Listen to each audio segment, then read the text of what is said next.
Sometimes the best stories in golf aren't found on tour. You'll find them at the back of the range. And here's your host, Ben Adelberg. And welcome again to the Back of the Range. I am your host, Ben Adelberg. This is episode 55. Well, the PGA Tour had their first event of the new year. Not the new season, of course, but the new year. Congrats to Xander Schauffele. Truly an amazing performance to chase down Gary Woodland in the final round with a 62 at the Tournament of Champions in Hawaii. We got to admit, we were pulling for Woodland. We do like our Jayhawks around here, but definitely a great sign for Gary to shoot those scores with some new Wilson clubs in the bag. So lots of really good play. Very cool to be watching golf in prime time.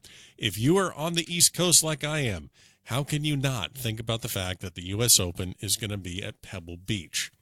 So really, really looking forward to that later this year. Before we get to this week's guest, I wanted to let everyone know that I'm going to be at the PGA Merchandise Show up in Orlando later this month. Yes, I somehow snuck in. Some of our previous and future guests are actually going to be there, so get to say hello to them. And some listeners are going to be there as well. I've already heard from several of you. So that will be very cool to connect with some of you that have been supporting the podcast. You know how much I do appreciate that. So if you're planning on attending, let me know. Shoot me an email. Connect with me on social media. DMs are open. I'd really like to meet up with as many people as possible. If you don't know how to contact me, still, well, I'm glad you asked. You can find us on Instagram, the Back of the Range Podcast, Facebook, Twitter. Shoot me an email, ben@thebackoftherange.com. And yes, you guessed it, the website, the central hub, thebackoftherange.com. All the previous episodes, all the information you need is right there. So it's no secret by now, if you're a loyal listener of the Back of the Range, to know that we really do like supporting and talking about amateur golf. We've had past USGA champions like Mike McCoy, Stu Hagestad. They've been on the podcast. They're among the elite amateurs in the game playing on the national level. Well, what about the state level? Each and every state has their own golf association, and my home state of Florida is no exception. I wanted to learn more about the FSGA, so towards the end of last year, I took a drive over to Tampa to visit the headquarters of the Florida State Golf Association. I've been playing amateur golf in the state of Florida for about 15 years now, and I've played in plenty of FSGA events, but I've never been to the mothership. So for this episode, I knew that I needed to get face-to-face with my guest, and I'm sure glad that I did. Our guest this week is the Executive Director of the Florida State Golf Association, Jim Demick. Jim and I talked about how the FSGA, which is the largest state golf association in the country, which has been around since 1913, how it functions on a day-to-day basis. They have nearly 500 volunteers who serve as tournament officials, course rating experts, and they assist in junior and amateur golf in their local areas. They conduct over 600 days of tournament competition annually. To put that in perspective, that's about 3 times more than the PGA Tour. State championships, they have 38 of them, over 45 days of USGA qualifying events, and they perform more course ratings each year than any other organization in the country. We also talked about Jim's memorable moments as the executive director. How would you like to serve as the MC of a Hall of Fame ceremony where the honorees have been Bob Murphy, Gary Koch, and Mr. and Mrs. Jack Nicklaus? So a really fun episode, really educational episode. So let's not wait any longer. Let's get to it. So, Jim, thanks so much for welcoming me into the FSGA headquarters, and thank you for being a guest here at the Back of the Range. Thank you, Ben. Great to be here. Well, I appreciate you inviting me in here and getting a tour of the place. The facility, I need to take pictures of this and post it on our Instagram because this is actually fascinating how you are able to do all this and completely, you run 38 state championships out of this office every single year. Yeah, it's tremendous. I mean, we're doing over 600 days of competition a year and handling all these clubs and helping club professionals, and it's amazing how much work gets done behind the scenes that people don't really know about, but it's wonderful. We got a great group of staff members and super volunteers, so it all gets handled. And how did you come to find this facility? I mean, this is just a kind of a generic office park that you can probably find anywhere in the country. There's all different sorts of businesses around here.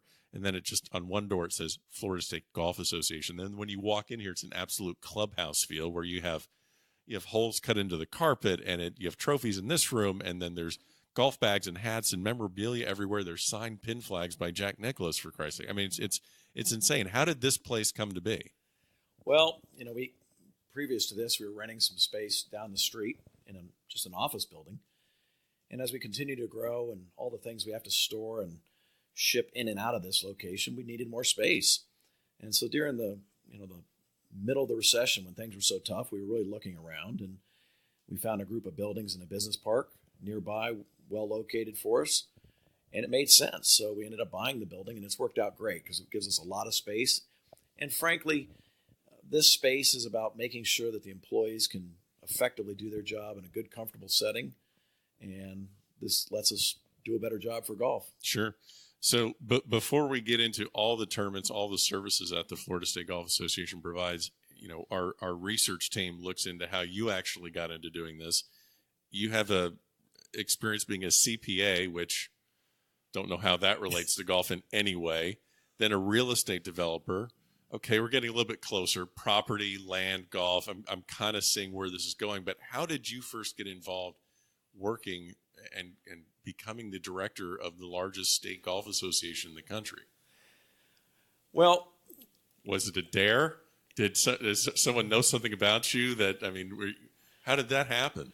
This goes way back to 1996. The Olympics were in Atlanta. Okay, a little bit after Hickory shafted clubs, yeah. but before the yeah. M3s and the M4s.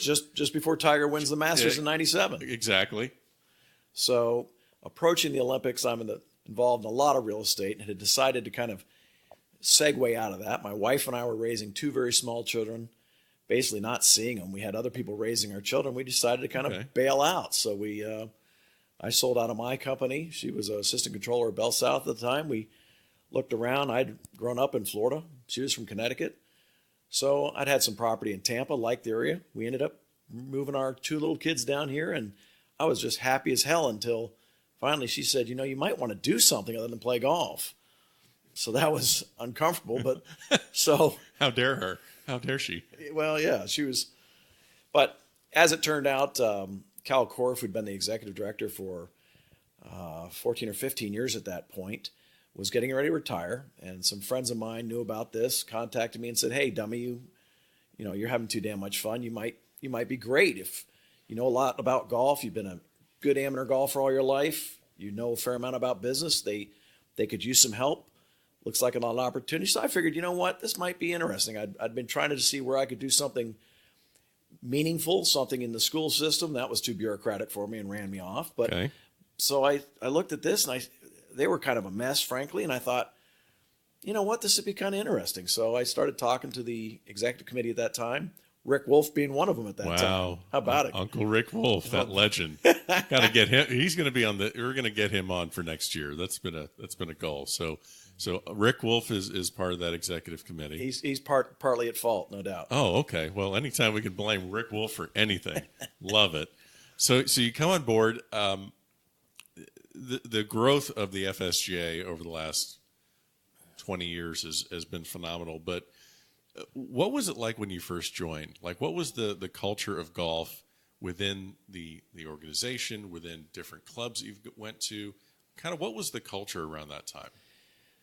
Well, we were a pretty small organization at that point. We really just served a very narrow market, which would be, everybody referred to it as the Blue Tee organization, just a group of men, and it was a fairly small group. It wasn't an enormous group. It didn't even encompass the whole state because we were kind of hidden. People didn't necessarily know about us. Right. This was pre-internet, really. I mean, literally people in Jacksonville, we were based out of Sarasota at the time.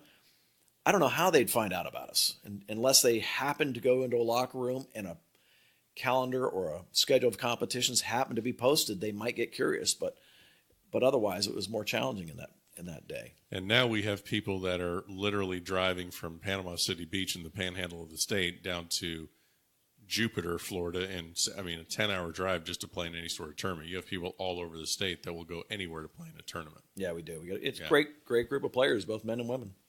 So want to speak to the fact that even though you are the director and you have a full staff that handles competitions, both men and women and juniors and handicap services, and there's so many different things that this organization provides. But I want to talk about how important volunteers are to a state golf association. I know we hear that at PGA Tour events or any professional events, couldn't do it without the volunteers. It's kind of a quick blurb, and then it kind of can get passed over at times. How important are the volunteers to the Florida State Golf Association? Yeah, they're absolutely essential for Florida. Some of the other state golf associations are more staff-based. We're highly volunteer-based. Okay. We have hundreds of volunteers, and some of them extremely well-trained, really capable, wonderful people.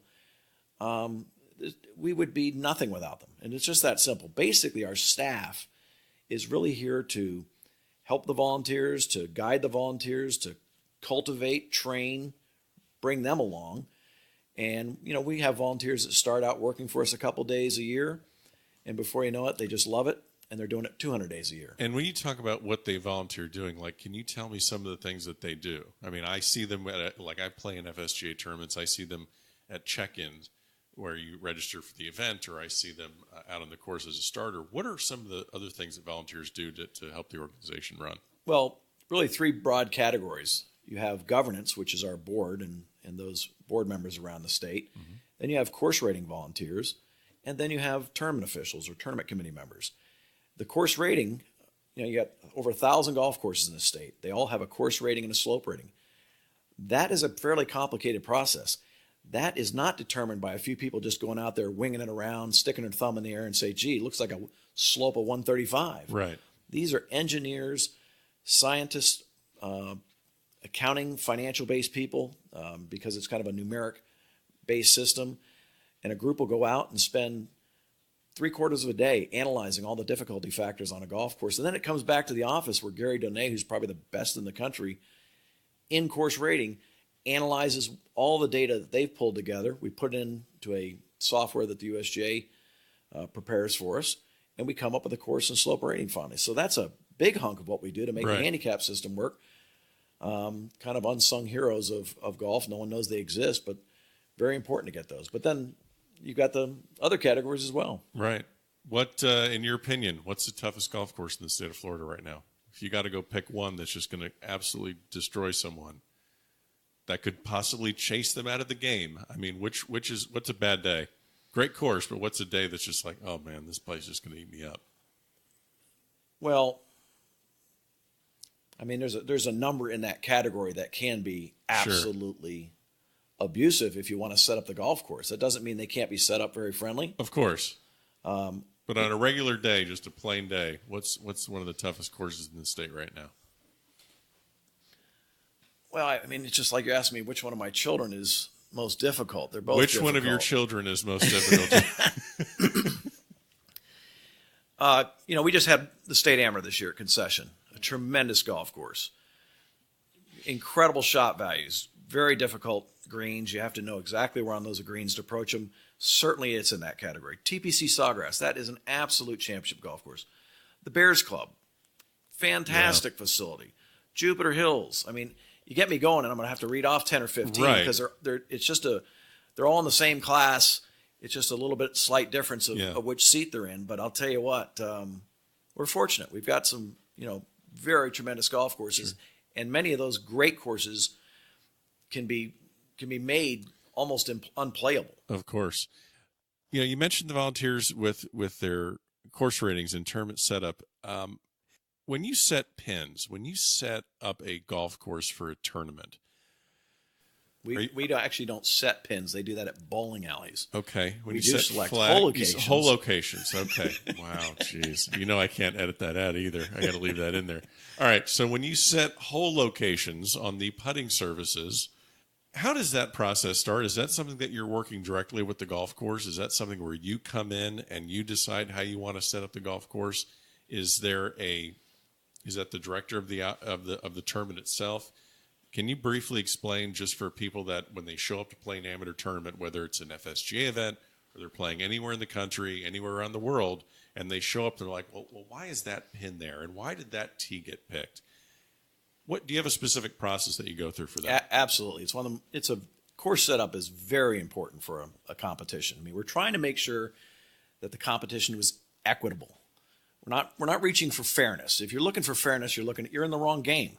But it's equally hard and equally easy for everybody. It's the same. But while you set up a golf course, you're considering the caliber of the players that are playing. You have to be thinking about the type of approach shots they're going to be hitting into the greens. What type of how firm are the putting surfaces? All these things have a big impact on not only tee locations but hole locations. And even your weather is going to dramatically. I mean, today it's raining here. Well, sure. We would be anticipating that. If we had a tournament that was going on in the Tampa area today, we would have anticipated this, and that would have affected where we'd have put hole locations. First and foremost, we deal with a lot of rain in Florida. Well, over the course of a 4-day tournament, you don't want to have your hole locations all in the low gathering spots because you won't ever get finished. Yep. So, but hole locations are critical, Ben, and you're thinking about par fives where someone might be going at a green and two. Some of it deals with pace of play. You don't want the first couple holes on either side to be brutal because you'll never get going. So you pick and choose where you want to have, very challenging hole locations, and that's relative to the skill of the field. A highly skilled field, certainly you can go longer and make the hole locations much more challenging. But after all, most of the competitions outside our state opens and the qualifiers for the national opens are for amateurs, and they're there to have fun. Now, They're there to be tested, so we're not, as we say, this is not men's or ladies' day. That's on Tuesday and Wednesday. This is a state championship because we come ready to play. Gotcha. Absolutely. You mentioned setting the hole locations and making it tough for more skilled golfers. I just thought of probably the best players, and the toughest day for the Florida State Golf Association, I would guess, is the day where you have your U.S. Open local and sectional qualifiers. How big of a monstrosity is that operation to conduct all of those local and the sectional qualifiers in the state? Well, the U.S. Open is the one national championship that has 2 tiers of qualifying. So that is where you're right. We have local qualifiers. We'll run 15 local qualifiers around the state over the course of about 2 weeks. And then players not only from local qualifying, but also players that are exempt in the sectional will then appear at sectional qualifying. And so it's a great effort to get all those local qualifiers ready and conducted. Crazy things happen. This is being conducted in May. Well, that's when a lot of courses are coming out of an overseed period. Sure. So what was a gorgeous golf course 3 months ago may go through a bad transition. We may not have known that their Bermuda grass was weak the prior late summer and fall, and suddenly all the overseed dies out and the greens are much less than you want. So you encounter all sorts of surprises, mostly bad ones, when you're running golf tournaments. And then you've got weather pushing you around. But ultimately, you're right, that comes down, in this case, to one of the U.S. Open sectionals, which you're dealing with, extremely capable players. Sure. Over 36 holes in one day. And that has to be set up, as first class and challenging as you can set it up. I know you've seen tons of them. You've been on hand for tons of them. Can you think of just a great story from a sectional where, whether it went 4 or 5 additional holes, or just a story of one guy getting through or one guy not getting through, or Well, this last year we had we literally had a playoff where Tyler Strafossi qualified on the first playoff hole, and he went from there to the U.S. Open. Yeah. And since he was an amateur, and we've known him since he's a very small boy. One of our printed pamphlets shows him as a little boy hitting a shot at Disney World and the parent-child with his father Frank. But he was when he suddenly made this putt, it was actually on the second playoff hole, and suddenly he realized, my God, he was going to the U.S. Open, and that also made him immediately qualified for the rest of the USGA National Championships. Was basically sent him to Pebble Beach for the U.S. Amateur. So to watch something like that from a family that we've seen grow up with us is just fantastic. I'll tell you a section story I like a lot.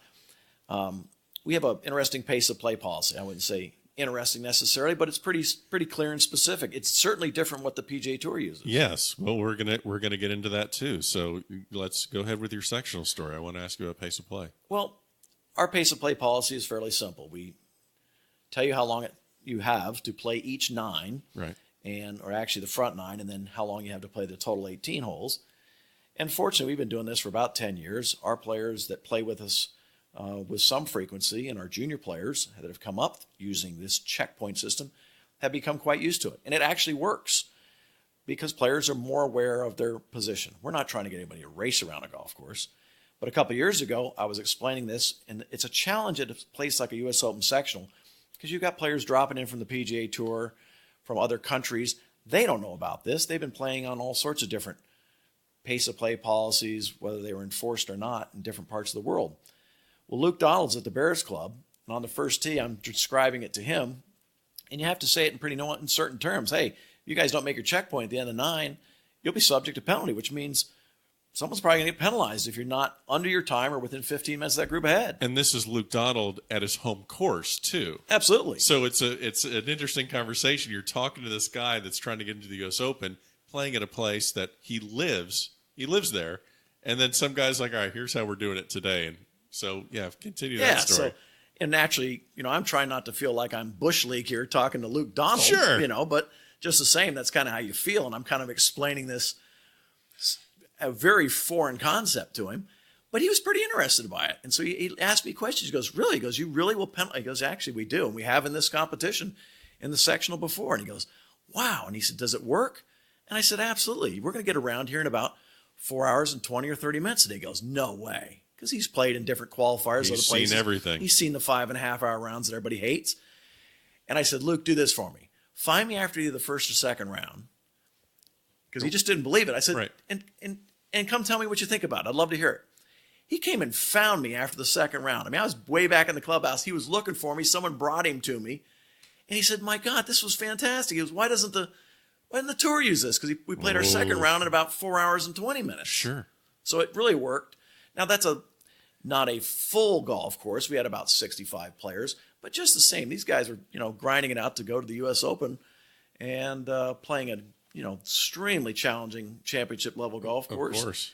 And golfers can get around. It's just like, it's kind of like getting 60 men or women together and say, could we all just play at a reasonable pace today? And if there's something to just prod along those 5 or 6 that are a little bit more deliberate, it can actually work. That's great. Well, that's a testament to what you're doing here when a former number 1 player in the world, Ryder Cup star, says, hey, this is a good thing of what you're doing. So that's fantastic. So you mentioned Tyler Fosse. He is obviously not the only star that has come through the FSGA to go on to bigger and brighter things. I think Tyler is he's at Georgia Tech, if I remember correctly, and he is going to be at the Walker Cup practice sessions this winter. So he's definitely on the radar of the USGA to play in the Walker Cup. You've had a lot of players come through, so we can talk about a handful of players.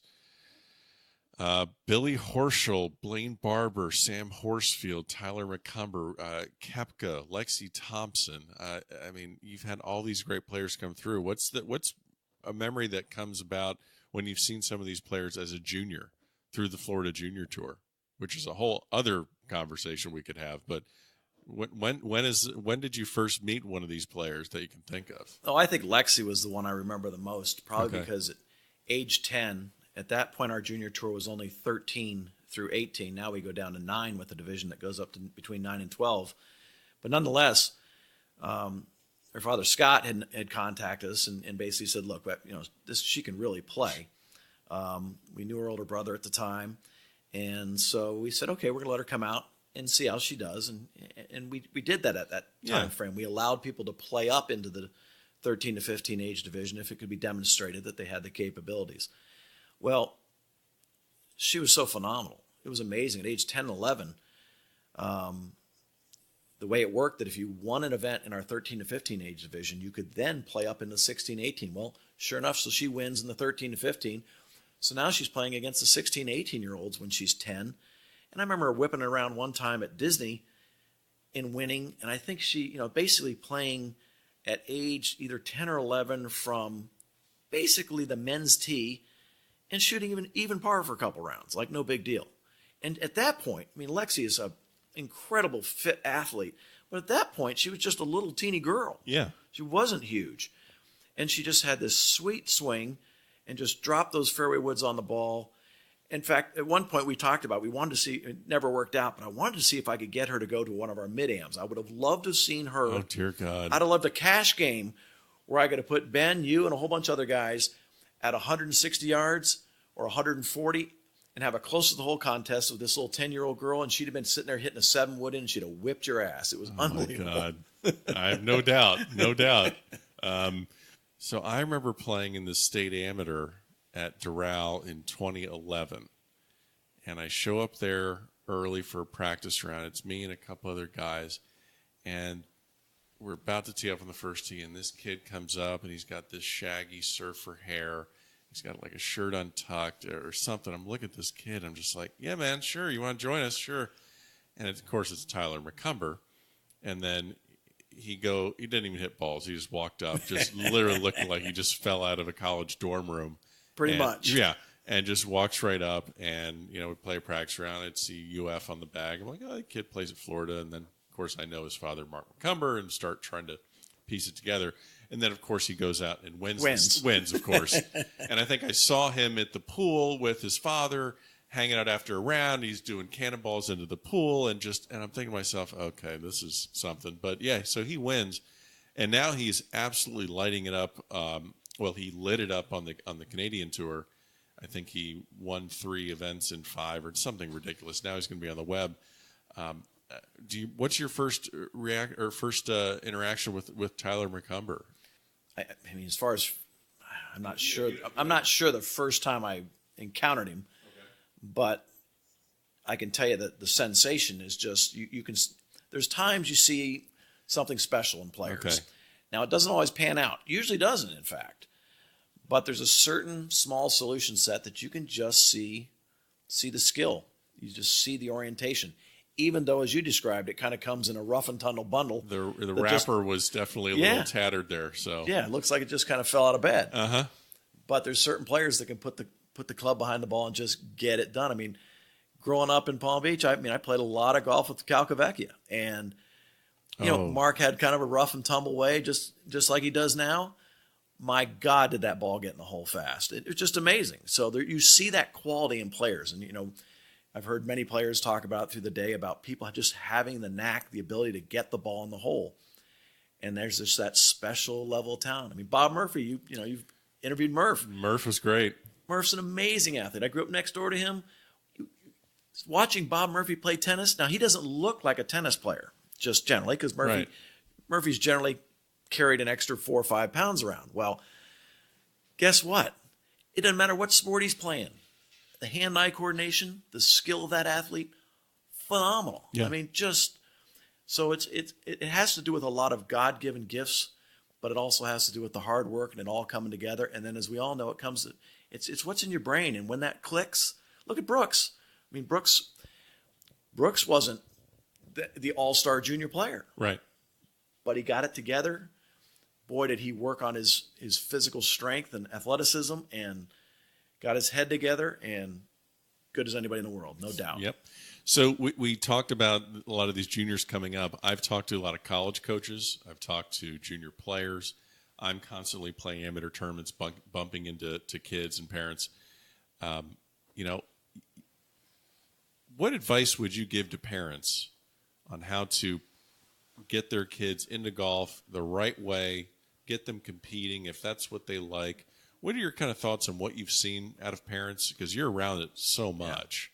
Yeah. What are your thoughts on just junior golf as a whole? Like, what's maybe a good blueprint to help kids along?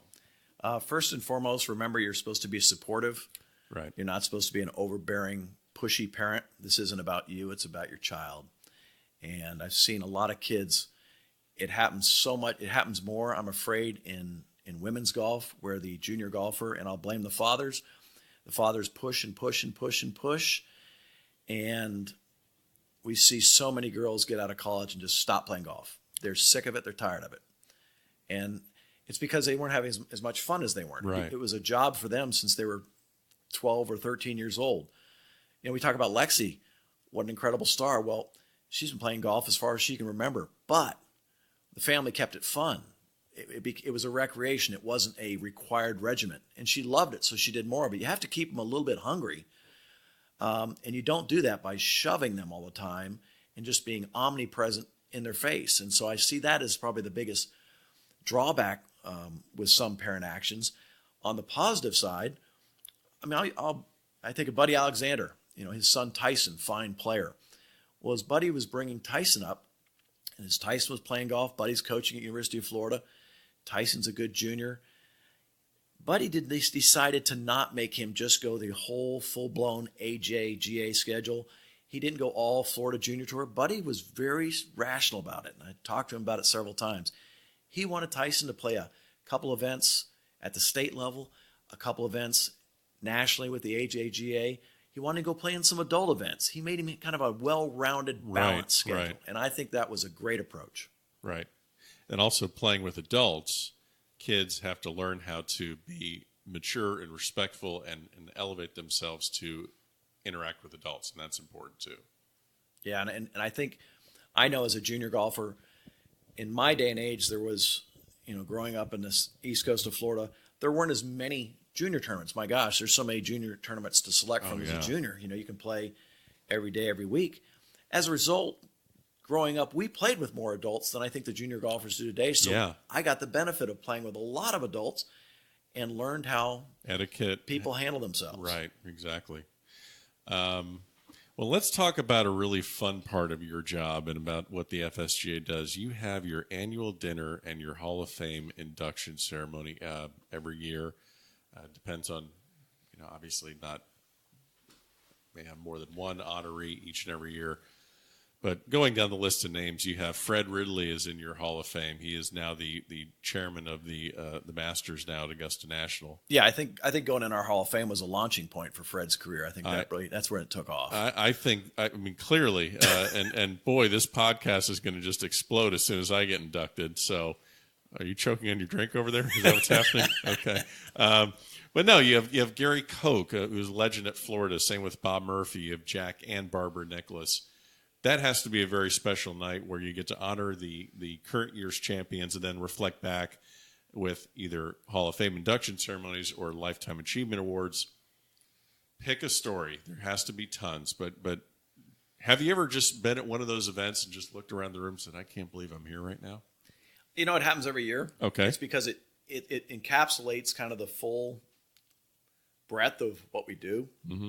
We're there honoring our volunteers of the year. We're honoring volunteers that have been working with us for 25 years and people of that caliber. People that are being inducted into the Hall of Fame. Sometimes those are volunteers. Sometimes they're legends of the game that have meant so much to Florida golf. Mm-hmm. Yeah, it's every year I sit there and just am kind of overwhelmed how it all comes off. And we run some videos and things that kind of encapsulate everything that occurred during the year. And the year goes by as such a blur each time that when you sit back and watch it, and we sense it here in the office when we prepare the materials for the annual dinner, and it's just it makes you feel good because you think, good gosh, all this running around that we've been doing has touched an awful lot of people.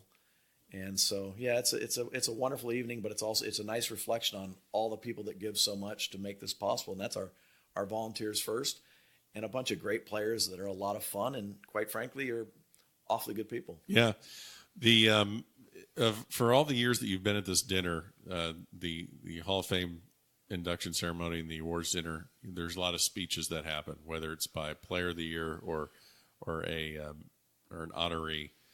Can you think back to one speech that you just wish would have gone on about 15 or 20 minutes longer because it was so entertaining? Or there, you could see, like, man, if we could just get this guy or this woman, get him out and just, let him just turn him loose or turn her loose telling stories. Oh. You would just just don't bother me. I want to listen to this conversation. Well, listen to the story. One that comes to mind, Taffy Brower, an amazingly accomplished amateur player from Southeast Florida. She is just so wonderful and so down to earth, homespun, and she got up and made her speech, and it was so moving.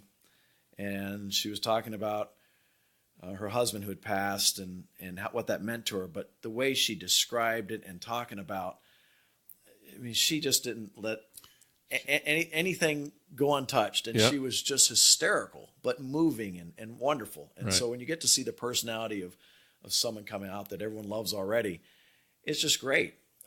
It's just really special to see that. That's awesome. So, we've mentioned all these great honorees at this event. One of the volunteers that I really do miss a lot is Mallory Privet. My Mallory Privet story is involving a U.S. Mid-Am qualifier at Quail Ridge in Boynton Beach where it's pouring down rain. And he's just like, all right, boys, go play. And it's literally pouring and we had to go play. And then there's another time I had a Florida Open qualifier at the exact same golf course. And we're in a weather delay for 3 hours. And it's literally me, the other guy I'm in the playoff with, and Mallory, and I think one other person. And we just sat at Quail for about 3.5 hours. and of course, I lose the playoff. That guy gets in. I get in as an alternate anyway. So for 4 hours, it was a waste. But it had to be done because Mallory was kind of a very just stickler for the rules and just a very, very good rules official and tournament director and volunteer director. Do you have a good Mallory Privet story? Oh, I've got so many. I've got so many endearing ones because this was just one of the most genuine, capable, humble individuals you could have ever met. I mean, Mallory was, I miss him dearly too. I think everyone that ever knew Mallory does because he was just special. And he had he was a Southern gentleman. Mallory was not very tall, so he didn't have stature. No, he was not. And he was always very pleasant and charming. But he also was if you pushed him, he wasn't going to be pushed very far. He was an absolute rules expert. He'd been a Pratt Whitney engineer for 30 years. I mean, just a brilliant man. And he knew when he was right. He was hold his ground. There was this one event we had a club team championship, and these were a team of 5 players where they're counting 4 scores. And this one team from the Tampa area, and I'll try to be discreet with the names involved, but there was one player on this team who was a very big person and a very big personality. Gotcha. And he was very familiar with the organization, had won a couple championships previously with us.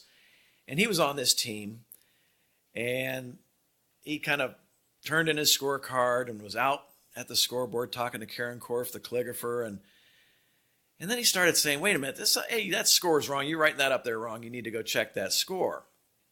And I'm standing there, Mallory's there too, and it's suddenly like that's kind of worrisome when you're running a tournament because what goes up on the scoreboard is usually reflective of what the scorecard says, and we knew we may be heading towards either an incorrect scorecard that may require a higher score remain or possibly a disqualification. Well, anyway, sure enough, it ends up being he signed for a wrong score, and he signed for a score lower than what he'd actually scored, so the rules call for disqualification. So we got to go over and tell this big personality that. Big man on campus doesn't take this news very well. I'm just looking at your brain going through the Rolodex of how do I not say portly? No, he's just big. Okay. I don't mean portly. He's big. Okay. He's a big man. Okay. Yeah. He's twice the size of Mallory. So okay. And he gets so pissed off once he realizes that this disqualification is going to stand. He knows he knew, but he just was so frustrated. I think he was really more embarrassed for himself, but it came out as sometimes it does with competitors. He's just furious, and he had his golf bag off the cart next to him, and he picks his golf bag and throws his golf bag 15 feet with all the clubs in it in front of the scoreboard. And so I got little Mallory Privet here at all 5 feet 4 inches going up to Mr. 6 foot 5 inches, and just puts his finger right in his chest and makes it very clear, if you do anything, say anything more, you are out of here. And he was dead serious. And it was just so funny looking at that comparison of big and small, and he got after him. That's awesome. Well, that's a great Mallory Privet story. Yeah, I miss him dearly as well. All right, so I want to ask you a little bit about, you run so many tournaments, junior amateurs, boys, girls, state ams, state opens, a lot of serious tournaments with a lot of fantastic players. But the game of golf, there's a lot of people that play around the state, in many states in the entire country, where, they have their little game with their buddies. maybe they shoot in the high 70s, low 80s. They're getting a handicap. They got a breakfast ball, and that putt's good. It's not serious competition. Yeah. Is there a place in the FSGA or in other areas in competitive golf where players like that can come and feel welcome in it and have fun? What are some of the maybe less stressful, less serious tournaments that the FSGA runs? Well, it's like you're setting me up for a promo. I love it. I'm getting stories, so I'm going to help you try and get the word out about this, 106-year-old organization that's the oldest in the state of Florida. So I'm trying to do what I can to help you out. I like that. Yeah. Actually, we do. You guys should get shirts and hats too. Make it a whole thing. Just get logos on your shirt. Yeah, it'd be good. We'll get dialed up. Yeah, just get something. All right. So talk to me about these tournaments. A number of years ago, we recognized as we grew over the last 2 decades, the first thing we did was we were growing men's golf. Then we ended up merging with the women, and we've done a good job continuing to merge women's golf. Right. But we recognized that exact player you're talking about wasn't in our spectrum. We weren't helping that person. We weren't trying to provide anything for them so much. And so we started holding more events that were less than fully serious. But don't get me wrong, the players take it absolutely serious. Of course. But it just doesn't require the 4-day commitment of playing in the state am or traveling across state. So we started these one-day competitions.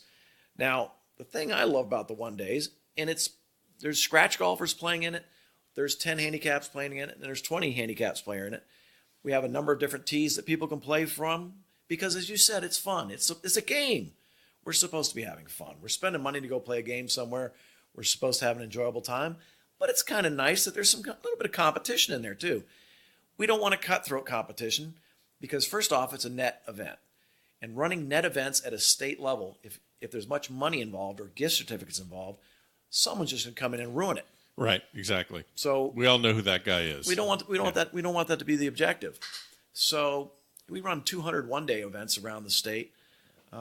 That have just turned out to be fantastic because it involves those people that are so passionate about this game. I mean, they wouldn't dare not be watching the Masters every day of the tournament. Sure. They're no different than the scratch golfer. They just don't get in the hole quite as fast. Exactly right. But it's really turned out to be a great program, and we found additional volunteers and all sorts of people through it. So it's great. What's the one tournament of the year that you, for just the fun aspect, for the players that are there, maybe the clubhouse post beers afterwards, or getting together with dinners, or what's the tournament that you, on that level of not being so serious, that you would recommend that players go and play, but that you also personally, I got to go down to this tournament. I don't know if I'm going to be the starter. I don't know if I'm going to be handing out waters on the first tee. I just got to be there that weekend. That's going to be fun.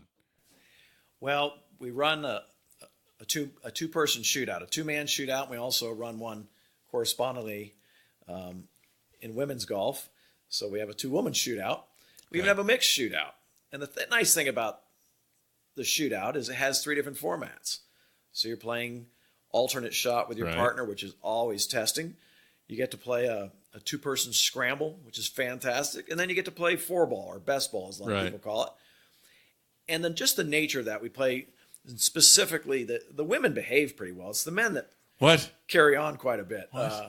So, I mean, our 2-man shootout is just a blast because, yes, you've got some players there that are very good players, and they're planning on winning. They're going to give it everything they've got. Right. But just the nature of the event causes there to be a lot of players there that they're playing hard, but they're having a hell of a good time doing it. So we actually play 2 rounds one day. That's when we're playing the alternate shot in the 2-man scramble format. And there's probably a few beverages handled at the turn. And it gets to be it's a heck of a lot of fun. I think one of the ugliest days in the FSGA is the Sunday morning round of the 2-man shootout after 36 holes on Saturday and all the alleged adult beverages, and then you have to be there for the 8 a.m. shotgun the following day. Yeah, it separates out the men from the boys pretty easily. Yeah, I've seen a couple bloodshot eyes, and I've seen a few things there.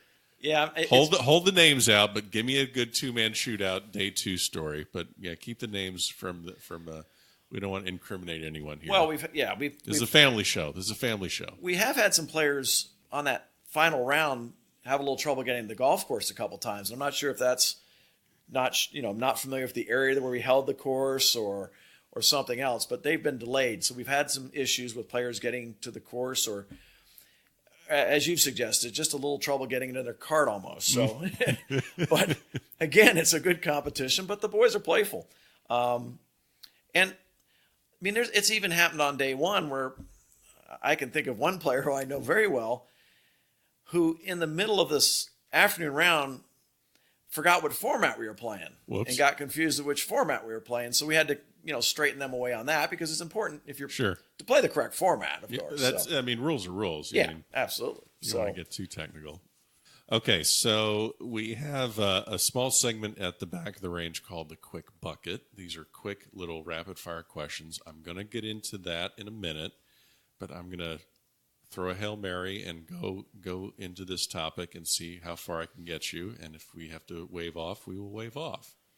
In my experience, one of the most controversial things that's occurred in the Florida State Golf Association was surrounding this year's state mid-amateur championship. It was at Coral Creek.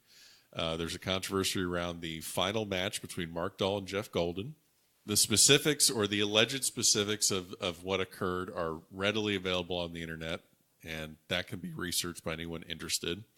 What I'm interested in hearing, which I don't think I've ever heard be publicized, is the steps that the FSGA took to make the ruling that they made, which was to, and I'll let you get into that if you'd like to, but to talk about exactly the specifics and how things occurred, how you exercise the rules appropriately to award the championship by default to Mark Dahl.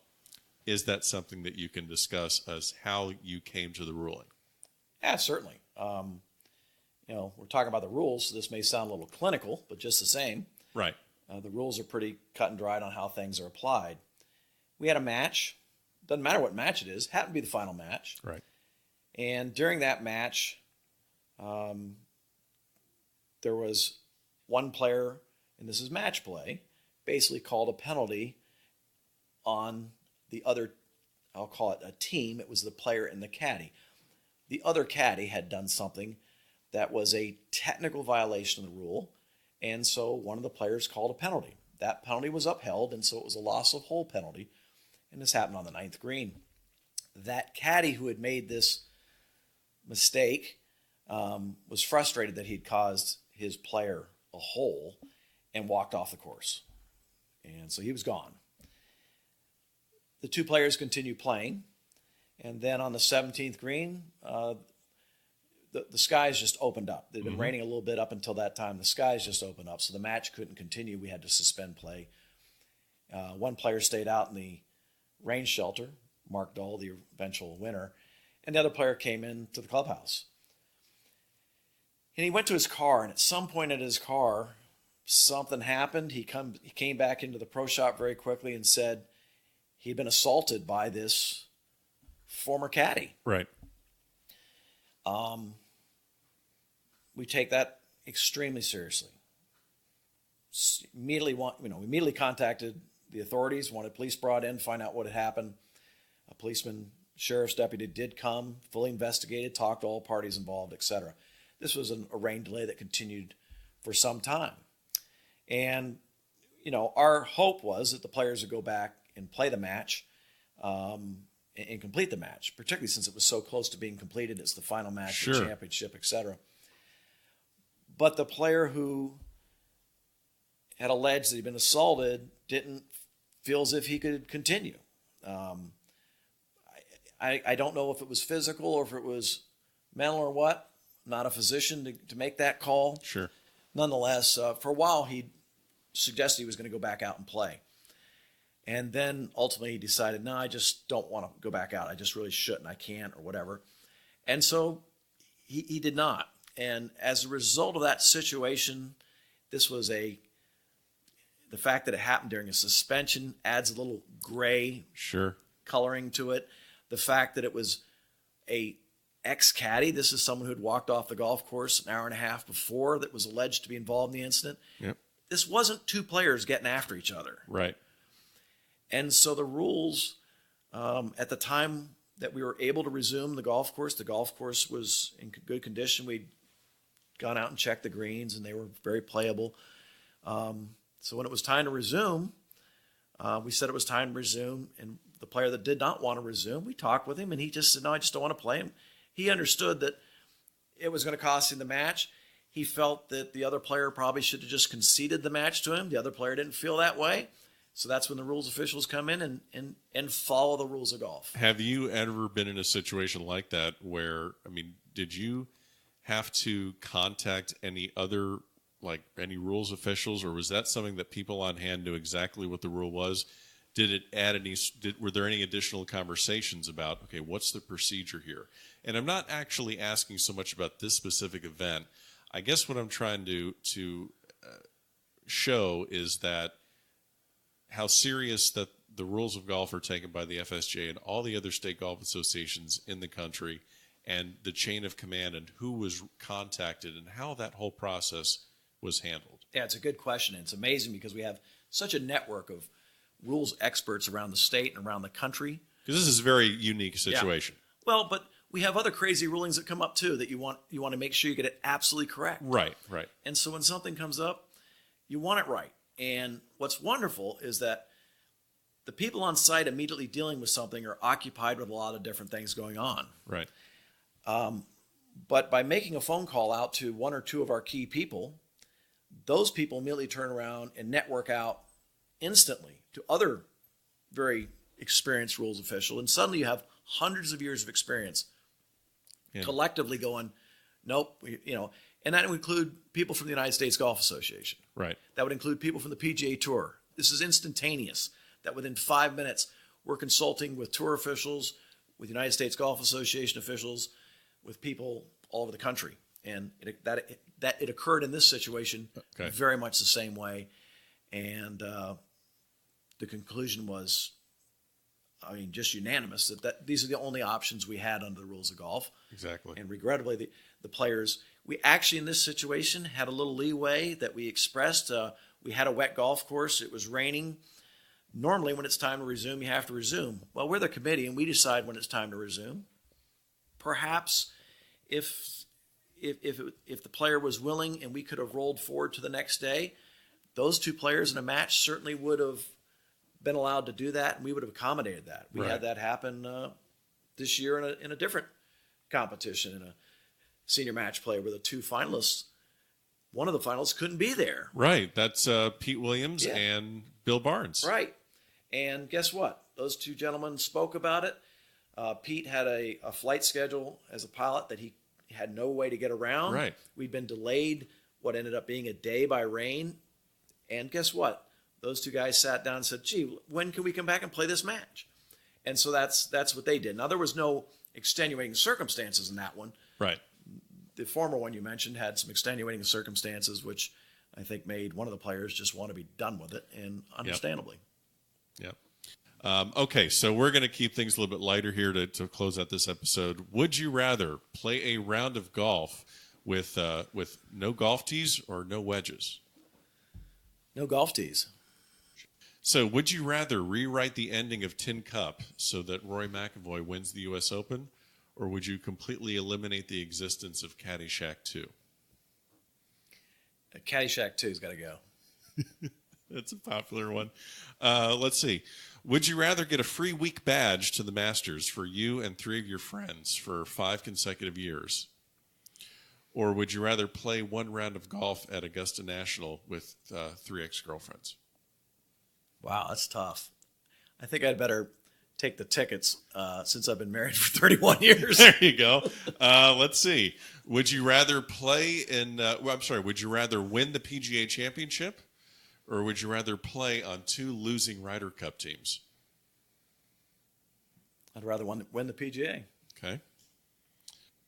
This one, again, this is a funny one. Well, we just talked about pace of play. So would you rather have every round of golf that you play take at least 5 hours, but you break par every other round? Or would you rather have every round take 4 hours or less, but you never break 80?